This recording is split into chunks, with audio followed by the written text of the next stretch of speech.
அந்த மாதிரி நம்பர் அதிகமா நீங்க ரிப்பீட் ஆகுது அப்படின்னா நான் அடிக்கடி பார்ப்பேன். அது பிரபஞ்சத்தோட ஒத்திசைவுல யாரு ரெசனன்ஸா இருக்காங்களோ அவங்களுக்கு அந்த மாதிரி நம்பர்ஸ் பேட்டர்ன்ஸ் வந்து ரிப்பீட் ஆகும்.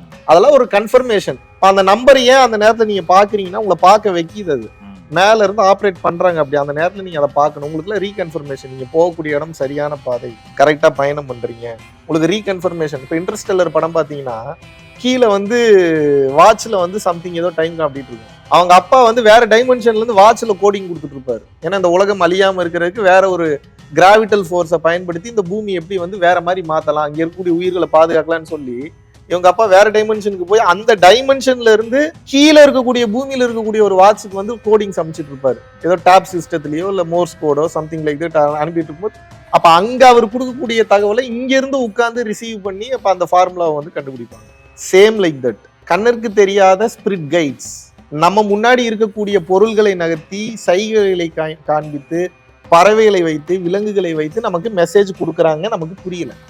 புத்திசாலி கவனிச்சானா அந்த மெசேஜ் புரியும். நம்ம கிட்ட அப்படித்தான் பேசுவாங்க. நம்ம தான் கவனமா கவனிக்கணும்.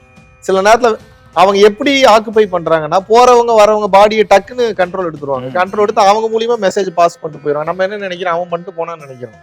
அந்த பாடி பயன்படுத்தப்பட்டது, அந்த நேரத்துல தகவல் பரிமாறப்பட்டது. நீங்க அவேரா இருந்தீங்கன்னா மெசேஜ் எல்லாருக்கும் வந்துகிட்டே தான் இருக்குது. இது நைட்டுன்னு மட்டும்தான் வரும், காலையில பிரம்ம முகூர்த்தத்துல தான் வரும்ன்றது கிடையாது. நல்லா விழிப்புணர்வா அவேரா இருந்தீங்கன்னா எப்ப வேணாலும் இந்த மெசேஜ் நீங்க எடுத்து டீகோட் பண்ணி உங்களுக்கு வந்திருக்கிற மெசேஜ் நீங்க ஆப்ரேட் பண்ணி உங்க லைஃபோட growth, உங்க பர்பஸை ஈஸியா அடையலாம். அதுக்கு அவங்க ஹெல்ப் பண்ணிட்டு இருக்காங்க. அவங்களோட வேலையே அதுதான். ஸ்பிரிட் கைட்ஸோட வேலையே அதுதான். பூமிக்கு பாதுகாவலர்கள் இருக்கிறார்கள். தர்மத்தை பாதுகாப்பதற்காக மனித உருவத்திலேயே இருக்கிறார்கள். ஆற்றலுடன் இருக்கிறார்கள். சக்தி பெற்றவர்கள் இருக்கிறார்கள். எங்க இருக்காங்கலாம் கேட்காதீங்க. இருக்காங்க. கண்ணுக்கு தெரியாத ரூபத்திலயும் இருக்காங்க.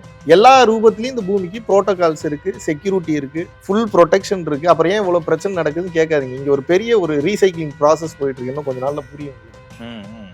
புரியுது சார். இப்பயே ஆரம்பிச்சிருச்சு.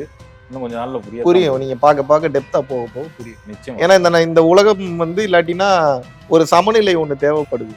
அந்த சமநிலைக்கு அது நமக்கு ஆழமான அறிவில்லாமல் பார்க்கும்போது அது ஏதோ தவறாகத்தான் தெரியும். நம்ம கொஞ்சம் ஆழமா டெப்தா நம்ம போய் பார்த்தோம்னா அது பிரபஞ்சம் பிசுறு இல்லாம கரெக்டா பண்ணிட்டு இருக்கலாம். அதுக்கு டிஸ்ட்ராக்ஷனே இல்லையே, நம்மளுக்கு தானே டிஸ்ட்ராக்ஷன். நம்ம அதான் அது ஜாலியா பண்ணிட்டு தான் இருக்கும்.